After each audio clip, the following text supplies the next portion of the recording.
Hola, soy Jesús García del Centro Internacional de Formación de Turín y quiero describirles el sistema de normas internacionales del trabajo. Vamos a abordar tres preguntas principales y la primera de ellas es: ¿qué son exactamente las normas internacionales del trabajo?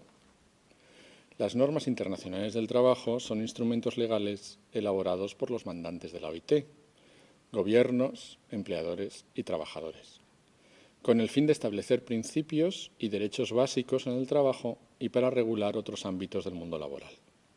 Estas normas adoptan sobre todo la forma de convenios y recomendaciones y a veces de protocolos.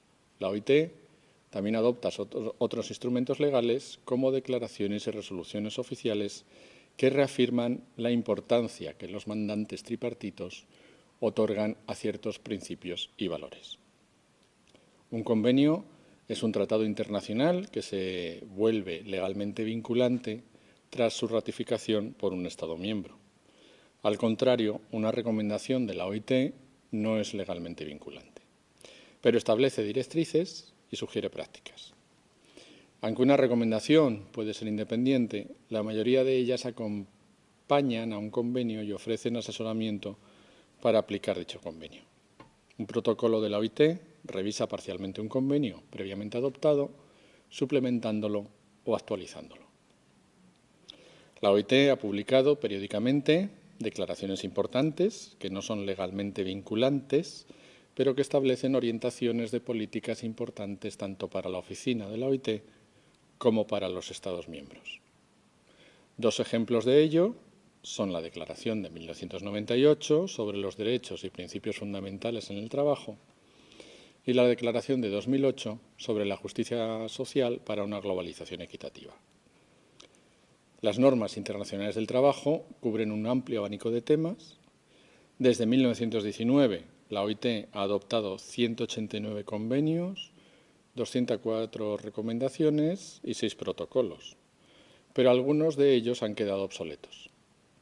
En los últimos años, la OIT los ha revisado y ha identificado 82 convenios y 87 recomendaciones actualizados.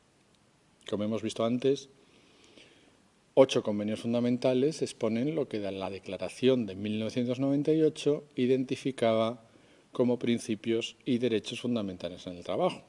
Estos 8 convenios abordan el trabajo infantil, convenios 138 y 182, el trabajo forzoso, convenios 29 y 105, el principio de no discriminación, convenios 100 y 111, y la libertad sindical y de negociación colectiva, convenios 87 y 98.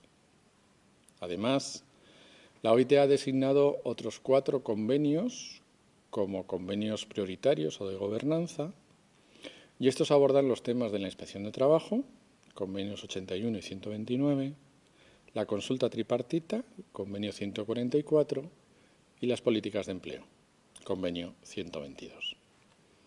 ¿Cuáles son las características de las normas internacionales del trabajo? Dada la gran diversidad existente en todo el mundo, los instrumentos de la OIT tienen que encontrar el equilibrio entre, por un lado, la universalidad y, por otro, la flexibilidad. Ambas son características muy importantes de las normas internacionales del trabajo.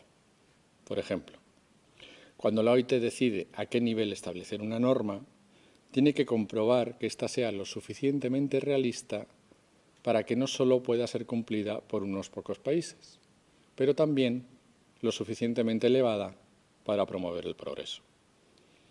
La Constitución de la OIT reconoce este aspecto al subrayar la necesidad de tener en cuenta aspectos como los distintos niveles de desarrollo y de organización industrial.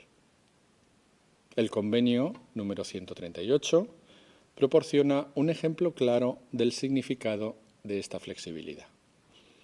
En uno de sus artículos estipula que la edad mínima para trabajar no debe ser inferior a la edad de finalización de la escolaridad obligatoria y en ningún caso inferior a los 15 años. Sin embargo, prosigue diciendo que un miembro cuya economía y cuyos centros de enseñanza estén insuficientemente desarrollados puede, tras la consulta con las organizaciones de trabajadores y de empleadores concernidas, especificar una edad mínima de 14 años. Como verán, el tripartismo es otra característica importante de estas normas. Al final, cada norma establece un mínimo que no puede ser utilizado en ningún caso para reducir los derechos defendidos por la legislación o la práctica nacionales. La tercera pregunta que queremos plantear es: ¿cómo se crea una norma internacional del trabajo? En la OIT, cada una de sus tres ramas principales, el Consejo de Administración, su Conferencia Internacional del Trabajo anual y la Oficina Internacional del Trabajo, cumple una función en la creación de las normas internacionales del trabajo. En algunos casos, el proceso puede durar varios años. Normalmente, es el Consejo de Administración de la OIT quien inicia el proceso de producción de un nuevo instrumento. Esto sucede cuando la mayoría de los miembros del Consejo de Administración acuerdan introducir un tema en el orden del día de la conferencia anual de la OIT.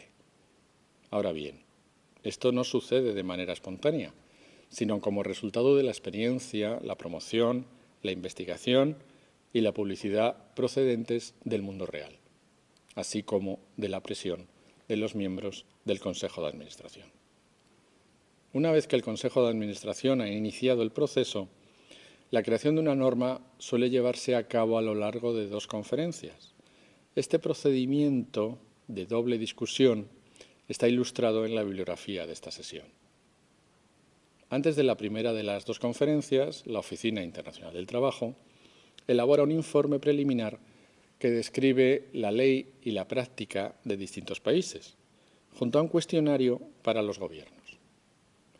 Según las respuestas a este cuestionario enviadas por los gobiernos, tras la consulta con las organizaciones de trabajadores y de empleadores, la oficina estudia la situación de todos los países miembros sobre el tema en cuestión y prepara un compendio de los comentarios y las respuestas, indicando las principales cuestiones que la conferencia debe tener en cuenta. La primera conferencia debatirá sobre el asunto. Tras esta primera conferencia, se publicará un informe de deliberaciones, así como un borrador de conclusiones que propondrá la forma y el contenido del futuro instrumento.